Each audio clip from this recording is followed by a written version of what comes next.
tvoji problemi su najveći ili moji problemi su najveći? Mene niko ne može da razume. Često izgovaramo ovu rečenicu. Svetopismo govori o tome da postoji neko ko nas u potpunosti razume. U poslanici Jevrejima u 4. poglavlju od 14. do 16. stiha pisac govori o tome da Isus Hristos je naš najbolji posrednik koji je prošao nebesa, koji je Sin Božji i taj posrednik nas razume jer on je živeo ovde na zemlji, bio iskušavan i testiran u svemu, sem nije pogrešio jer je bio bezgrešan.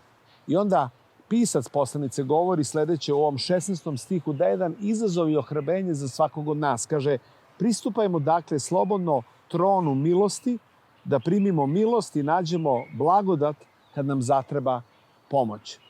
Pisac nas hrabri i Svetopismo nas hrabri da razumemo prvo ko je Isus Hristos, da je on Božji sin, da je on bio Bogo čovek, da je umro na krstu za naše grehe, vaskrso iz mrtvih i da upravo zbog toga nam je on otvorio put direktno do Boga, uzeo je naše grehe, uzeo naše slabosti, da mi sada, kada nam zatreba pomoć, kada smo u problemu, da možemo slobodno umoliti svakoga dana, 24/7, da mu priđemo i da priđemo njegovom tronu, prestolu milosti i zatražimo milost i blagodat kad nam je potrebna pomoć. Svakom od nas u toku jednog dana nam je potrebno Božje vođstvo, mudrost, snaga, strpljenje i zato možemo slobodno da pristupimo prestolu milosti. Priđimo Hristu.